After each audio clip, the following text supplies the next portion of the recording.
Salam literasi, ayo membaca. Baik, perkenalkan, nama saya Natalia Deswingkat. Saya sebagai pemateri pertama. Baik, selamat pagi untuk kita semua. Salam literasi, ayo membaca. Saya Luciana Putri Kololong, sering disapa Putri. Saya pemateri kedua. Selamat pagi untuk kita semua. Salam literasi, ayo. Kenalkan, saya Kristia Berdekan, biasa disapa Kristi, sebagai pemateri ketiga. Baik, terima kasih kepada para pemateri yang telah memperkenalkan diri. Selanjutnya, tanpa memperpanjang waktu, kita akan mendengarkan pemaparan materi dari teman-teman kelas 11 bahasa dengan judul Mengenal Sosok Monsinyur Gabriel Manek SPD. Untuk itu, waktu dan tempat kepada para pemateri saya persilakan. Baik, pertama saya akan menjelaskan tentang biografi atau biodata dari Gabriel Manek. Jadi, nama lengkap dari Gabriel Manek adalah Monsinyur Gabriel Yohanes Wilhelmus Manek SPD.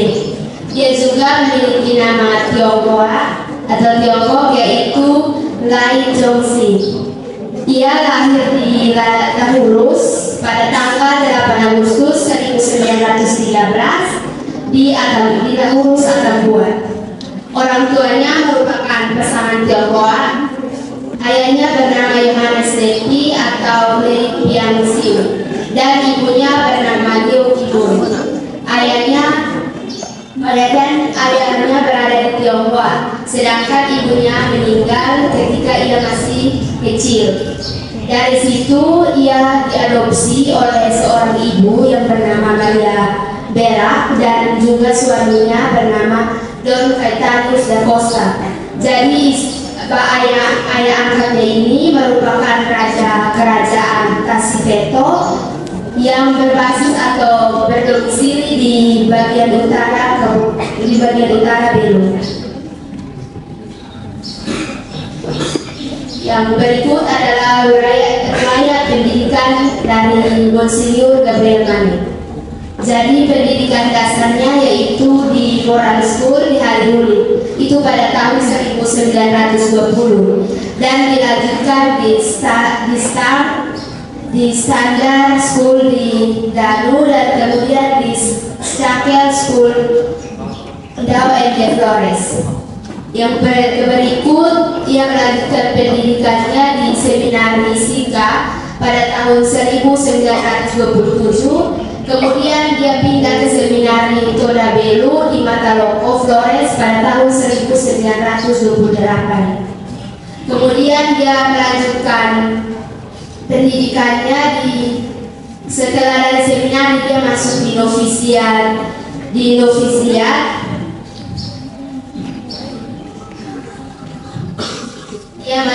novisiat SPD pada tanggal 18 Oktober 1932. Dan sejak tanggal 17 Januari 1937 ia berkuliah atau melanjutkan pendidikan di seminari tinggi Ledero dan lulus sebagai angkatan pertama dan mengucapkan kaul pertamanya.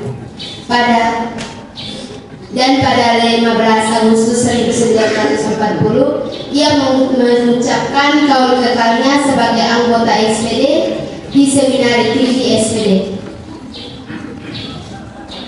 Tepat 1 bulan kemudian, pada 15 September 1940 ia menerima tabisan diakonatnya. Dia ditabiskan sebagai imam pada 28 Januari 1941 oleh Monsinyur Hendrikus Leven di Gereja Nita Bomere. Ia menjadi imam pribumi pertama dan juga uskup. Ia menjadi imam pribumi pertama di NTT dan merupakan uskup kedua di Indonesia. Yang berikut akan dilanjutkan oleh teman kami Putri. Baik, yang berikut adalah pelayanan dari Monsinyur Gabriel Manek.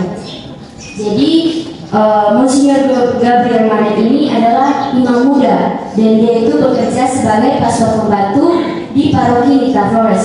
Jadi sebelum dia menjadi uskup, otomatis dia mempunyai proses yang sangat panjang. Jadi yang pertama, yaitu sebagai pastor pembantu di paroki Mitra Flores.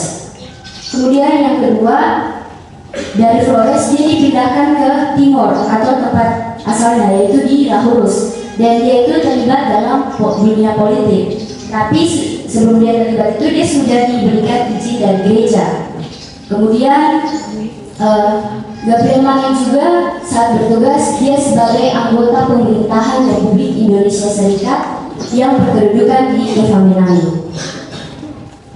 Yang berikut, ia bertugas di Timor pada periode 1946 hingga 1951. Seperti yang sudah saya katakan tadi, bahwa pada saat dia bertugas di Flores itu, dia dipindahkan ke tempat asalnya, yaitu di Lahurus. Kemudian kunci yang menjadi pokok perhatiannya adalah menyapa setiap umat secara personal, mengenal mereka, memperhatikan persoalan yang sedang dihadapi, dan mencari upaya yang meningkatkan kualitas iman umat. Dan Gabriel Manek juga dikenal dermawan dan penuh perhatian kepada kaum papa. Oke, jadi gini, Gabriel Manek ini adalah orang yang rendah hati dan dia punya jiwa sosial itu sangat tinggi. Jadi dia itu menyapa umat itu secara personal. Jadi mau dari yang kaum paling kecil hingga kaum paling besar itu dianggapnya serata. Kemudian Gabriel Manek juga sangat peduli kepada kaum papa. Kaum papa itu adalah kaum yang tidak mempunyai apa-apa. Oke.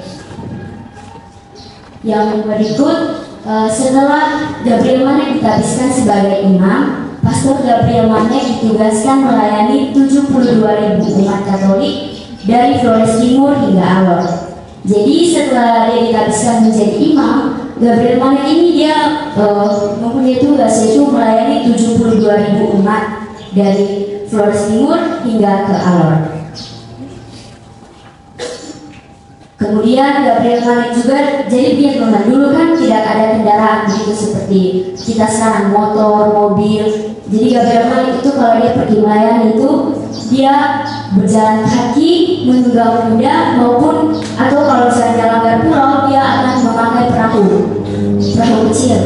Nah, seperti yang saya katakan tadi, bahwa Gabriel Manek itu sangat peduli dengan orang-orang yang kecil, kayak kaum papa seperti yang tadi. Kemudian Pastor Manek mengunjungi penderita kusta hingga perbuatannya diketahui tentara Jepang dan akhirnya dia diinterogasi. Jadi teman-teman, Pastor Manek ini dia sempat mengunjungi para penderita-penderita kusta. Namun perbuatannya itu diketahui oleh para tentara sehingga dia ditangkap, diinterogasi. Yang berikut, nah setelah semua itu berlalu, Gabriel Manek ini dia ditempatkan di Amerika Serikat. Setelah dia menjadi uskup, kemudian dia menjadi gembala bagi suku Indian di Arizona. Jadi teman-teman, setelah dia sudah dinobatkan menjadi uskup, itu dia ditugaskan menjadi gembala bagi suku Indian di Arizona. Nah, selama tinggal di Amerika Serikat, Uskup Manek menjadi gembala bagi suku Indian di Arizona. Berarti seperti yang saya sudah sampaikan tadi, bahwa setelah dia setelah dia dinobatkan menjadi uskup, dia ditugaskan di Arizona. Kemudian ini ada sedikit penjelasan dari orang yang merawat Gabriel Manek selama sakit, yaitu Ann Bucknell. Dia mengatakan bahwa Monsieur Gabriel Manek memperlakukan orang Indian seperti saudaranya sendiri. Bahkan suku Navajos mengangkat dia sebagai kepala suku mereka. Jadi teman-teman, seperti yang sudah saya katakan tadi, bahwa Gabriel Manek itu dia menganggap semua orang itu sederajat, tidak membeda-bedakan satu sama lain. Walaupun dia sudah di tempat yang baru, dia juga tetap memperlakukan orang-orang yang kecil.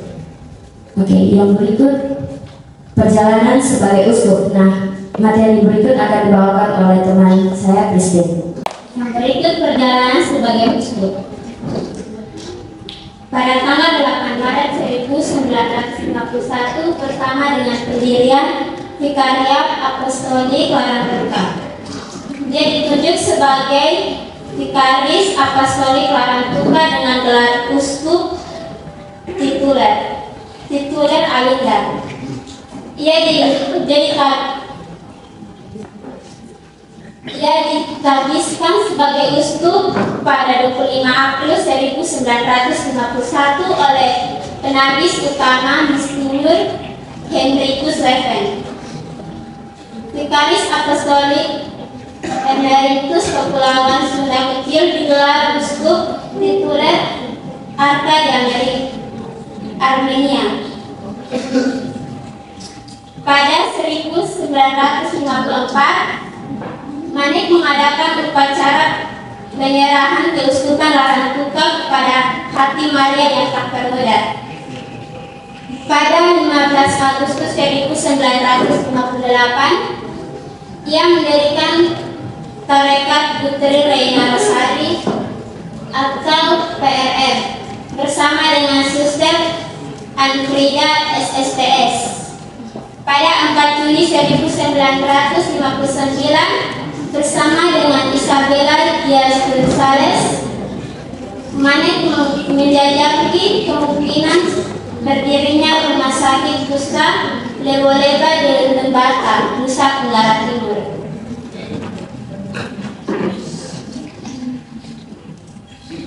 Kemudian ia bertukar posisi dengan Monsignor Antonius Hubertus Dismes SPD, di mana ia menjadi uskup Agung Ende. Sementara Monsignor Dismes menjadi uskup Larantuka. Ia mengundurkan diri sebagai uskup Agung Ende pada 19 Desember 1968 dan mendapat gelar uskup tituler Bapagaliana sejak 1968 sebagai uskup Emeritus Gabriel sebagai perantau di San Francisco, Amerika Serikat dengan alasan menjalani pengobatannya. Yang berikut akhir hidup. Monsignor Gabriel Manik meninggal pada 30 November 1989 di Rumah Sakit St. John Lafayette, Denver, Amerika Serikat. Jenazahnya dimakamkan di Tekni, Amerika Serikat pada 5 Desember 1989. Upacara pemakaman jenazah almarhum Monsignor Gabriel Manik telah dilakukan sejak 2005 dengan melakukan pendekatan kepada berbagai pihak terkait. Pemakamannya kemudian digali kembali sejak 10 April 2007. Jenazahnya masih utuh meski sudah dikuburkan selama 17 tahun, walaupun tubuhnya tidak diawetkan. Jenazah Uskup Gabriel Manik dimakamkan kembali di Biara PRR di Larantuka. Kapela ini diberkat oleh Uskup Patangkuai Dominikus I pada 15 Agustus 2012. Makam ini menjadi objek wisata rohani di wilayah Larantuka. Yang berikut nilai-nilai. Yang pertama, religi. Monsignor Gabriel Manik adalah seorang yang beriman teguh dan menaruh seluruh kepercayaan kepada Allah. Ia senantiasa memelihara dan memegang teguh iman yang menjadi warisan dari kedua orang tuanya.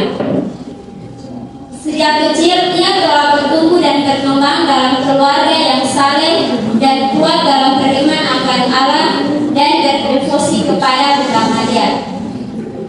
Yang berikut cinta kasih. Cinta kasih sebagaimana tampak dalam Rerum Noverum sebagai dasar kepedulian Insinyur Gabriel Manik bagi umatnya. Kekuatan cinta mendorongnya untuk mengabdikan seluruh hidup panggilannya demi kebaikan dan kesejahteraan kaum lemah, miskin, tertindas dan tak berdaya. Yang berikut keadilan. Keadilan merupakan salah satu nilai yang amat penting diperjuangkan oleh Insinyur Gabriel Manik selama tugasnya kepergembalaannya, terutama ketika ia menjabat sebagai salah satu anggotanya.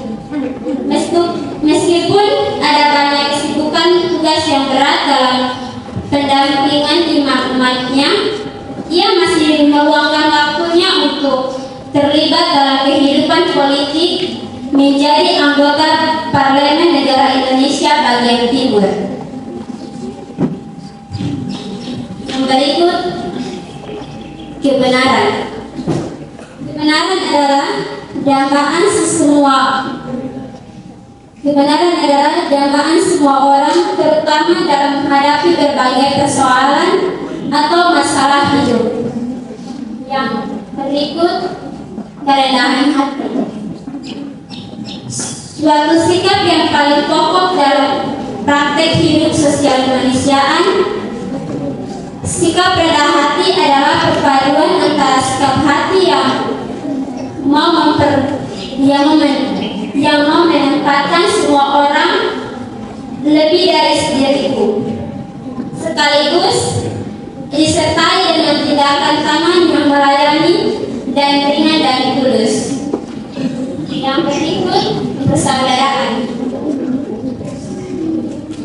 Begitu pentingnya menjadi aplikasi persaudaraan sampai beliau merasa tidak tega membicarakan kelemahan sesamanya, tidak berarti mengamini apa yang dianggap buruk, tetapi memelihara kasih persaudaraan dan mengampunan jauh lebih besar daripada setitik tinta hitam yang mengotori sesamanya. Yang berikut, penghargaan terhadap martabat hidup manusia. Keterpanggilan Insinyur Gabriel Manik SPD menjadi perpanjangan tangan Tuhan. Pertama-tama, misi utamanya adalah melayani Allah yang hadir dalam setiap pribadi yang ia jumpai dalam hidupnya. Bapak, Ibu guru dan teman-teman, nilai apa yang kita ambil dari sosok Insinyur Gabriel Manik? Sekian, terima kasih. Saya berikan fokus kepada tiga teman-teman.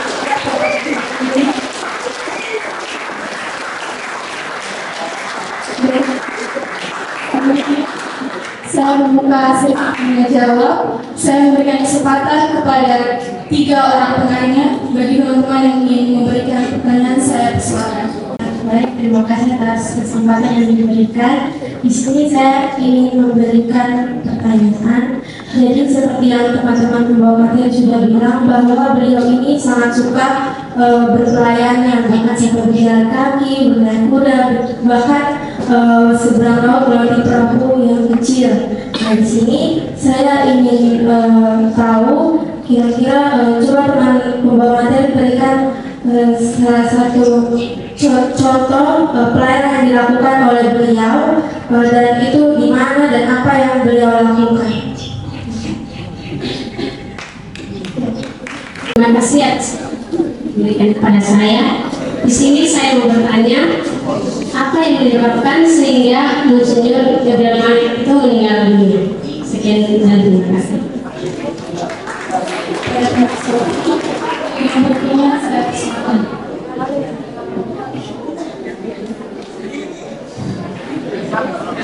Jadi saya memberikan pertanyaan, mengapa sampai kubur usuk Insinyur Gabriel Manik itu dipindahkan? Terima kasih. Dan sambil menunggu, kita akan menyaksikan penampilan yang luar biasa dari teman Gabriel.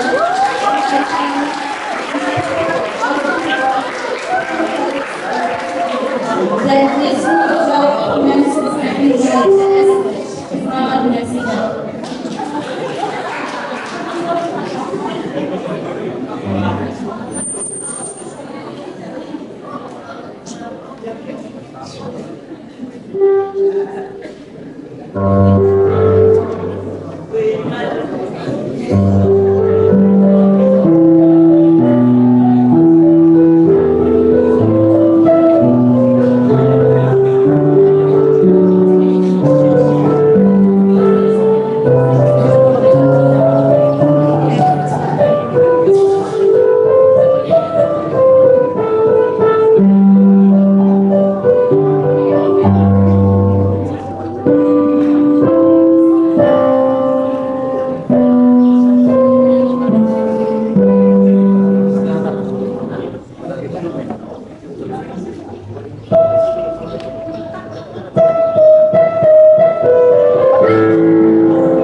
Baik, terima kasih atas kesempatan yang diberikan.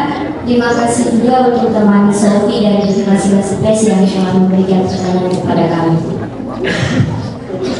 Jadi, tadi teman bertanya bahwa contoh dari pelayanan dari Uskup Gabriel Manik yang melakukan kuda atau perahu kecil yang menjadi alat transportasi itu untuk melayani. Betul? Oh ya, melakukan perjalanannya dengan transportasi yang seperti itu.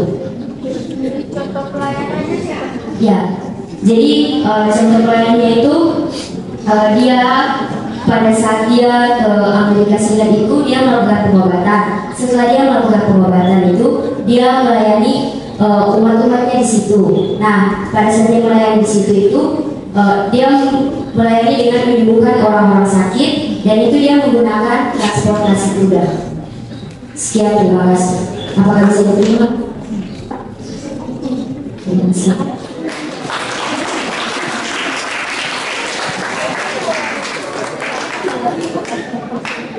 Jadi baik, saya akan menjawab pertanyaan nomor 3 dari teman profil. Jadi kenapa jenazah Monsinyur Gabriel Manek dipindahkan? Jadi jenazahnya itu dikuburkan di Amerika Serikat. Lalu pada tahun 2005 mereka memohon kepada jadi suster pimpinan PRR atau Putri Renia Rosari itu meminta permohonan kepada General SPD untuk meminta memindahkan jenazah Gabriel Manek. Teman bisa. Terima kasih. Untuk pertanyaan terakhir mengenai kematian dari Gabriel Manek, saya memberikan kesempatan mungkin kepada Bruder, Suster, Bapak Ibu atau teman-teman yang ingin memberikan penjelasan kepada Bruder.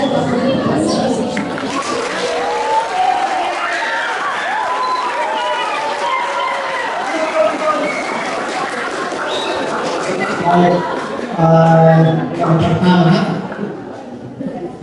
jawaban paling terakhir kenapa dia pindahkan di sini. Monsinyur Gabriel Manek adalah pendiri suster-suster PRR Putri Renia Rosari. Maka sebagai pendiri orang yang paling hebat dalam kongregasi itu, karena itu saat dia meninggal dikuburkan di Amerika. Maka mereka pimpinan PRR itu meminta kepada SPD, karena kami SPD itu kalau mati di mana dikubur di situ ya sampai amin, tidak bisa. Tapi karena dia sebagai pendiri, maka suster-suster meminta supaya orang yang pernah mendirikan mereka menjadi orang nomor 1 dibawa ke depan mereka supaya memberikan penghormatan yang tinggi.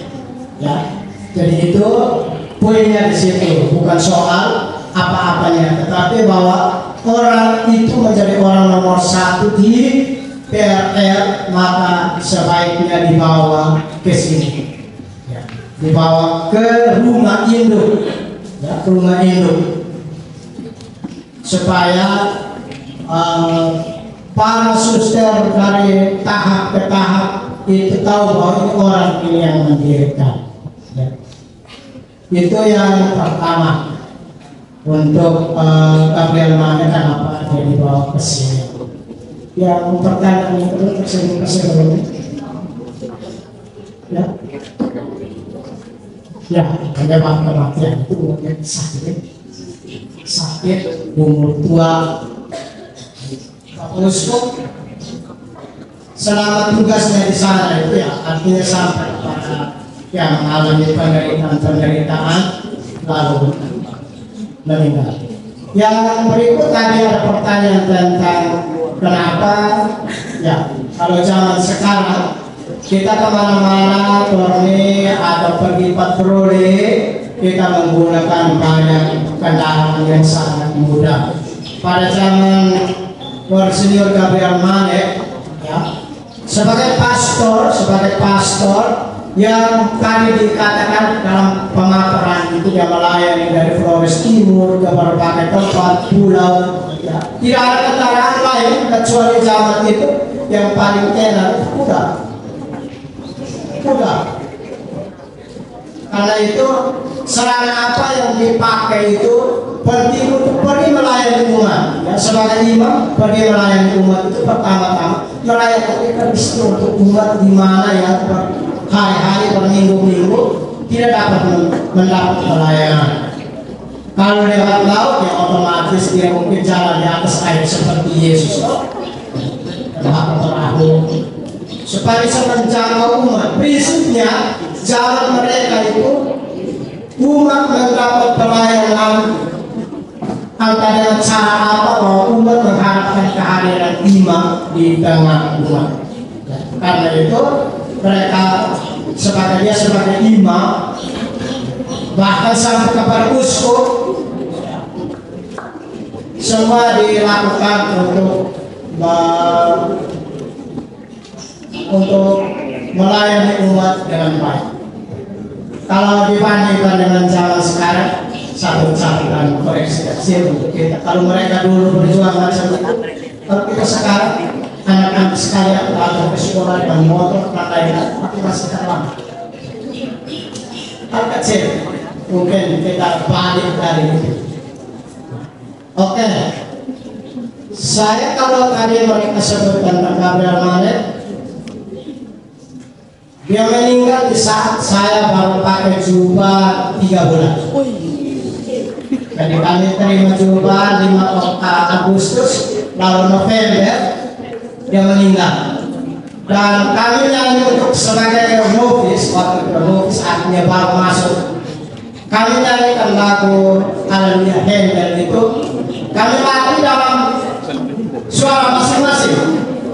Suara satu, tenor, bass, alto, latih masing-masing. Dan saya salah satu pelatih kecil waktu itu.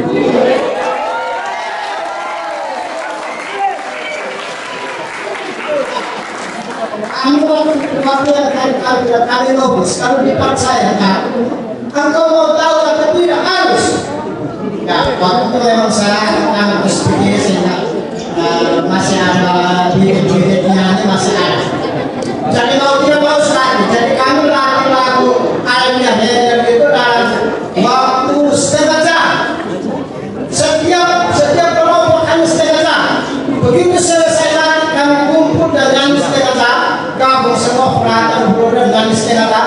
Sore langsung tampil di katedral atau menyanyikan bisa kebangkitan Monsinyur Manet. Jadi itu untuk satu pengalaman kecil bagi saya waktu itu. 3 bulan pakai jubah langsung nyanyi Haleluya Handel, dan saya dipercayakan untuk Haleluya Handel yang keluar masuk ini.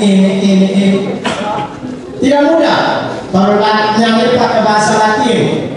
Kami bangga bukan ini bukan sekolah seperti Padang, mereka bisa menari supaya bisa belajar bahasa Latin. Kami ya biasa saja. Tapi karena dipercayakan mau tidak mau, itu artinya kita tekun. Karena itu saya mau ngomong sedikit tadi dari pembahasan Gabriel Manet. Hal-hal yang tersembunyi yang boleh saya sampaikan untuk adik-adik itu adalah tadi ada juga orang biasa menjadi luar biasa. Orang biasa menjadi luar biasa.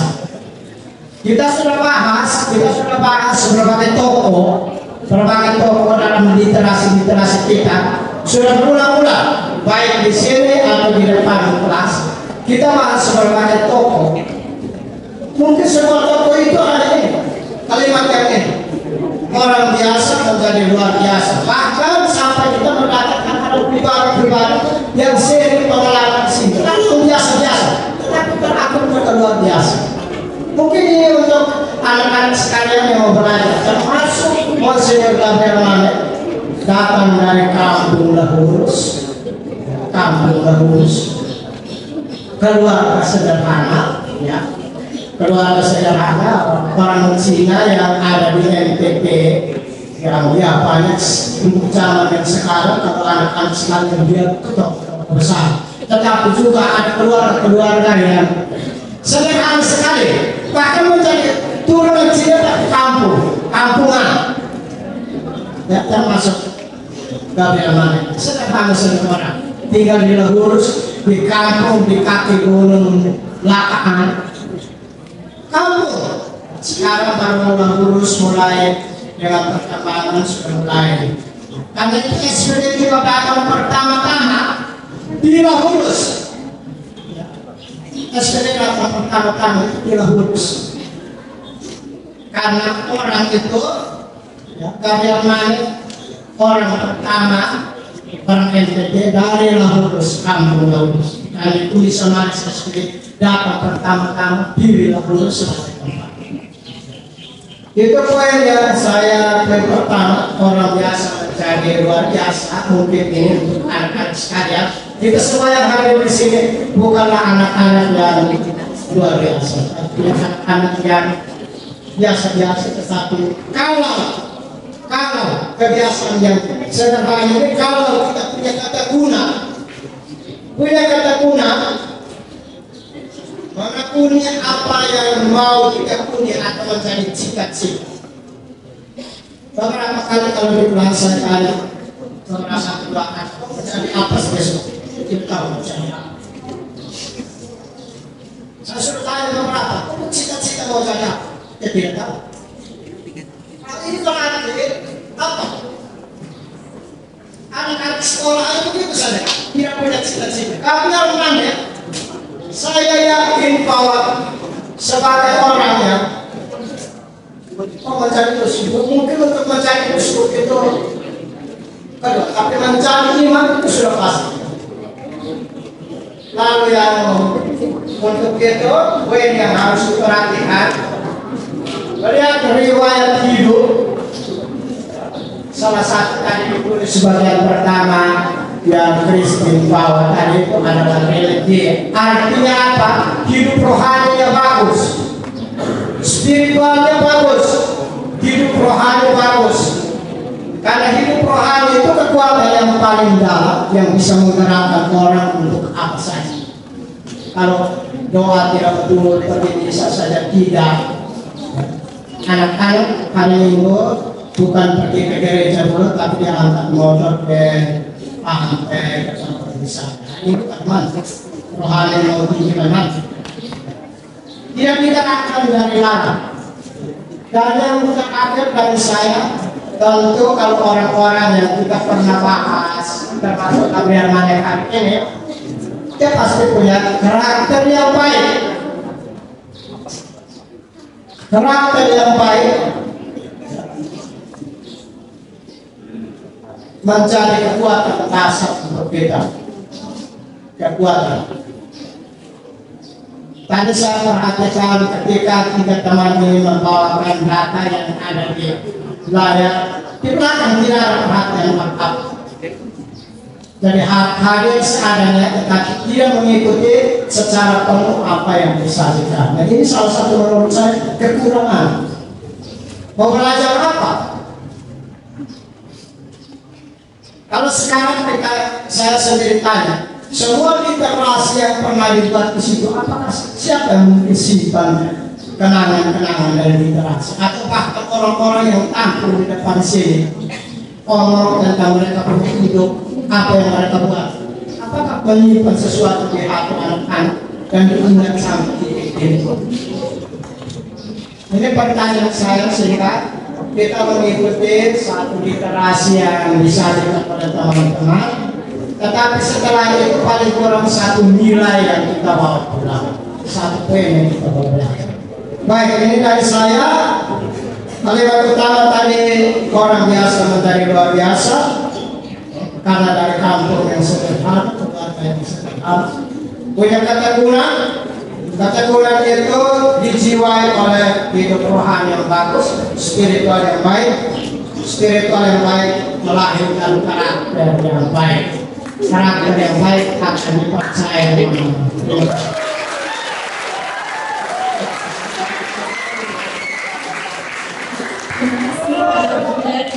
memberikan penjelasan. Jadi kita tahu bahwa Monsinyur Gabriel Manek ini adalah orang yang sangat sederhana, orang biasa yang menjadi luar biasa seperti yang Budet katakan. Dan bagi beliau melayani umat adalah nomor satu. Baik, selanjutnya saya memberikan kesempatan kepada Pater untuk menambahkan. Waktu tidak tepat kepada Pater, saya diserahkan. Baik, saya tambahkan 2 menit. Saya tertarik dengan Gabriel Manek ini. Saya tadi Bruder bilang orang biasa, luar biasa. Saya waktu itu ketika membacakan ini, saya tidak pernah membayangkan seorang guru sekolahnya di Matarok pada masih Kendal. Lalu ada satu kapal laut milik SPD namanya kapal Ratu. Kalau kamu punya bapak mama dulu dididik oleh SPD atau umur sudah 50-an, 60-an, 70-an, pasti mereka tahu kapal Ratu. Itu kapal satu-satunya milik SPD yang berlayar dari Atapuku ke Latuka, dari Atapuku mau Mere. Kenapa? Karena daerah kita adalah daerah kepulauan. Maka kira-kira tadi kalau Gabriel itu dia memakai sampan kecil, kenapa? Dia harus pergi ke Alat, dia harus pakai sampan. Dia pergi ke Solo, dia harus pakai sampan. Dia pergi ke Lembang, dia harus pakai sampan. Dia pergi ke Aruna, harus pakai sampan. Itulah alasan. Dan saya tidak paham, Gabriel Manek seorang lurus tinggal di gunung itu, dan saya heran kenapa orang di Mataloka tidak jadi imam pertama. Kamu pikir bagaimana? Kenapa orang di Sika kenapa tidak jadi imam pertama? Justru orang dari luar. Itu berarti sesuatu yang luar biasa dalam diri Gabriel. Dan imam SPD pertama itu dia dan Karel Kalebali dikuburkan di penguburan itu terus di SPD Kubu. Karel Kalebali, kamu pernah dengar nama Karel? Pernah dengar Karel? Orang mana Karel? Kau bayang yang jadi imam pertama bukan orang yang main ke satu, justru dari sana. Yang kedua, Gabriel Manek yang tinggal di Lampung jadi imam, bukan orang Sika yang jadi imam pertama, bukan orang Mataloka yang jadi imam pertama. Sekian.